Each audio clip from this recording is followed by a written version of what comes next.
At random, and in this video I'm going to be talking about 10 different ways that you can make money online. Again, this is a very random topic, but I think a lot of people would be interested in this.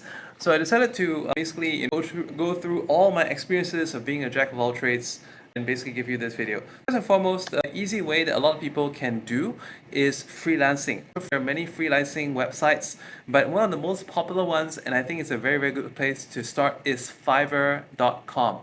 So I put a link in the video description down below. It's fiverr.com. I hope you use my link because I use this service very regularly. That's why I know that there are a lot of people who go on there. There are more providers all the time. And if you use my link, it's kind of cool because I think we each both get a credit. So it's good. What Fiverr does is that you can actually post your anything that you're good at. It could be graphic design, it could be proofreading, or sometimes one of the easiest things that you can do to make money is to offer video testimonials or like a written testimonial, stuff like that. So that's a great way to do it, and a portion of the fee goes to the website, and then you get to keep the rest. If you have a lot of deals coming in on a daily basis, and you start getting good reviews, there will be a point of time where you can actually snowball. So you can actually considerable money by freelancing on a website such as Fiverr. Another website that you can possibly look at would be like Upwork or Freelancer.com. Once again, links down in the video description, so check that out. Second way, online surveys and market research. This really depends on the geography that you're living in. So if you're in a tier 1 or tier 2 country, maybe you have a lot of options for this. I originally was from Singapore, and I remember when I was a teen and I wanted to get paid doing surveys. There were not many surveys open to Singapore at that time, but nowadays it's a totally different ballgame. Like Singapore is one of the most expensive economies in the world, and a lot of people want to actually survey the Singapore market and find out how to market to it. If you're in the US, Canada, Europe, Oceania, which is Australia, New Zealand, there are a lot of good surveys that are targeted to you, and you can get paid anywhere between single digit and double digit for these surveys. So you can look into that. And once again, I put a link to a site that you can find surveys within your area to complete, and also a guide on how to basically go through the whole process of being able to constantly find surveys that you can do. You need to be part of that geography to be able to take part in these surveys. Otherwise, they can exclude you by region. So take note. Number 3, e-commerce. E-commerce could be like to sell stuff. Depending on your local market, let's say in Asia, Lazada has got a very big presence. Lazada is a website, an e-commerce website that was being bought over by the Alibaba group. And so Lazada is one of a really good platform, and in Singapore, Carousel is a very good platform as well. But known to most of the world, you probably heard of Amazon, you probably heard of eBay. So these are also very good ways to start. And many years ago, I used to do something which is like e-commerce arbitrage. So I used to create these listings for the US market on eBay, and I will then actually find a product on Amazon and ship them to the customer. So what I did back then was I actually had an Amazon Prime account. You can say I abused it. So nowadays they're a lot more tight about this, and your account can get flagged. So this may not be such a good thing as well, but at the same time, if you are doing e-commerce, I want to basically warn you guys that depending on where you're going to be marketing and placing your product, of course, there are a lot of great sites. There's Amazon, there's Etsy, there is eBay. If it's small item with limited quantity, it's best to go through like eBay and Etsy. You can list it so much easier. But if it's something that you have in volume, then go to Amazon. But Amazon, the process is very tricky, and you need to be sure that you have all the relevant certificates for a product. I've also done Amazon before. We had a decent product that was sold a couple of thousand pieces, but along the way, certification became a challenge. And there were points of time that our listing actually got removed from display because they put up a new rule that a certain certificate was required, which we did not have at the time, and we took time to get it. By that time, we had to redo the whole propagation and getting it to the front page again. So that actually cost time and money and opportunity as well. There's also a very good idea that a lot of people do is that you can actually find good products on AliExpress and then you ship them worldwide through eBay. You get the sale on eBay, you fulfill through AliExpress. But do take note that depending on the item and the item size, okay, sometimes shipping could be very ineffective, and there could be sometimes customs complications. So this is something that you may want to look out for as well. If you have any questions, I maybe will offer you like some advice and direction. So just type them in the comments down below. Ultimately, the reason why I actually stopped doing e-com was because I felt that I should have developed a support team, which I did not. So the customer support is one aspect that you pay attention to. That's where Amazon makes it worth it. If you do other stuff in e-com, you have to do like a lot of the fulfillment and whatever customer stuff yourself, refunds and all that kind of stuff. So that's something that you need to be prepared to. That for me became like at one point of time it was quite a lot to deal with. So now moving on to affiliate marketing. Affiliate marketing is a great way that I think many people can start making money online. And first and foremost, you should have a website. A website is great, like your own domain. The website doesn't have to be very complex. It can be WordPress with just a very basic design, as long as it loads fast, and then you can actually have some reviews of products and then just promote them. There are many ways of promoting stuff. Obviously, there are free ways and there are paid ways. But at the same time, what's really good about review sites is that if you write good reviews about products and people can easily find these reviews through Google, you're actually getting like free traffic to sell stuff. So it becomes like a bonus. So I would say like affiliate marketing, if you're going to do it the search engine way, it's like a very long term, it's like a marathon approach. It's not going to get you rich overnight, but the efforts actually snowball. So what's going to happen is that if you have like, if you're already buying stuff on Amazon, on Lazada, on various platforms, why not just make a experience of each product, review it with pictures or video, depending on what suits you better, and then you can subsequently share this post on various sites, social media sites, even places like Pinterest. Pinterest. You can share some on Pinterest. Very effective, especially for like household craft.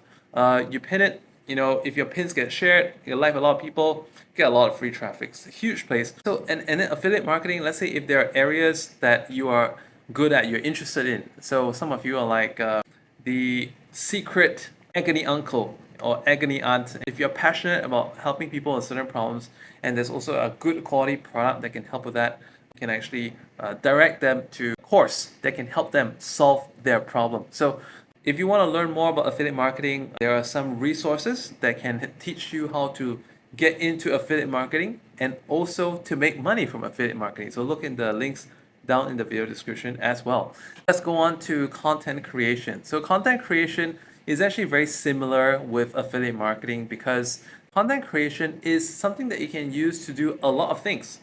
So content creation, if you want to have your brand in the future, you can do e-com. Content creation, you may need to use surveys. You could be the surveyor in this case. And as a content creator, you can easily do affiliate marketing. Like there's so many of these quotes and motivational themed websites, not websites, pages on Instagram. And these pages, they have some kind of a product offering along the way that people can get. And this is a great way to monetize content that's been created. So content creation, if you love getting in front of the camera, or let's say if you love editing videos, even if you don't even want to show your face, but let's say some of you could be really good at using AI and using various video creation tools to put together narrated video. So you don't even have to show your face in such cases. If you're passionate for it and you're great at coming up with content, then I think content creation is for you, and that's something that you can do. I encourage anyone who wants to make money online to get into content creation because it's the essence. It's about helping people find answers to your problems and solve problems. Online tutoring or teaching. So I've come across various people who build up a presence through social media. Could be YouTube, could be Instagram or Telegram sometimes. I've come across a lot of people who are making money tutoring people in upcoming languages. So like Chinese language is, I'm seeing a lot of people springing up making good money tutoring Chinese, or there are also people like tutoring some academics. And this is something that has happened ever since COVID. So we have COVID to thank, that people have this new mindset that instead of going to a study center, you can actually learn online. It saves time, and sometimes you can even have better illustrations online as well. They can send you links and resources online. If you're good at tarot reading, palmistry, these are some things that you can also market online as a service as well and charge tuition fee. Let's say once you get into a hang of teaching, How about teach one time but sell many times? You can actually put up your courses on places like Udemy, Teachable, or like VIPKid. There are different portals. Again, video links are in the video description. You can check them out. Next would be online trading. So online trading, there are some of you may be already doing this. It's obviously a way of making money online. But at the same time, if you are looking to get started in this, you really want to make sure that you want to devote your time to learn. Don't simply go where everyone else is going. You could possibly be the next victim in buying the crypto coin that is about to crash due to an inside fraud, right? So you don't want that kind of situation. If you have a lot of capital, the stock market is a great way to go with the blue chips. Blue chips pay annual dividend. So if you this is good for people who are in it for the long-term game, because you're not really looking to in-out trade, but to actually invest and get a dividend of sometimes can be even like 15% per year. Pretty good, right? And then obviously you can also buy index funds, but these also have certain entry amounts. So if your capital is not there to allow you to buy stocks, there's actually also stock options which you can buy. But then again, if the option is out of the money, it actually expires basically with not much value. I do not recommend stock options for beginners because it's a lot to understand. Below that, you probably want to look at forex. Forex is good because I have so many stocks to research on what to buy and whatnot. Forex in a way is more simple, but you do need to come across a good trading strategy. And on that note, I just want to warn people that you should have a good understanding of it. Have greed caps. Know when to profit, know when to cut loss. Do not cut loss too early. Do not ride your profits for too long because they can both turn against you. Even smaller than Forex, there's probably like binary options, but there are not many decent, legit binary option brokers around. So stay clear of scammy ones and pick the better ones that are regulated. You're not going to find that very many because some of them are like offshore right now. I'll leave some links in the description. Crypto exchange. Also leave some links for like forex and as well as binary that you can check them out as well. See which one you like. The good news is that most of these ones will give you some kind of demo account and you can just test your aptitude with it. It may work, it may not work for you, but it doesn't matter because it's all virtual anyway. Next, there is dropshipping. Dropshipping is very similar to e-com in your country. You may even have come across a facility or a service that your post office is advertising for small business owners. They have like a fulfillment service where they can store your product and ship them to your clients, and they'll give you a preferential postage fee. And like internationally, there's something called the e-parcel, which is a very low cost. It's like worldwide mail networks. They actually collaborated together and created the e-parcels. It's like for an almost flat rate, you can actually send certain item to anywhere in the world at very low cost as long as it can fit within a certain packaging. Next up, we have like remote work. Remote work is very similar to freelancing as well, but it's on a more long-term basis. One of the websites is like remote.coop. Again, link is in the video description. This is something like some of the gigs that you can get from Upwork where you have like more a long-term assignment. People like programmers, graphic artists, and possibly people who are into the publishing areas where you can actually work remotely for people, and there's quite a big market for this. And the funny part is that at some point you may even want to develop your own production team.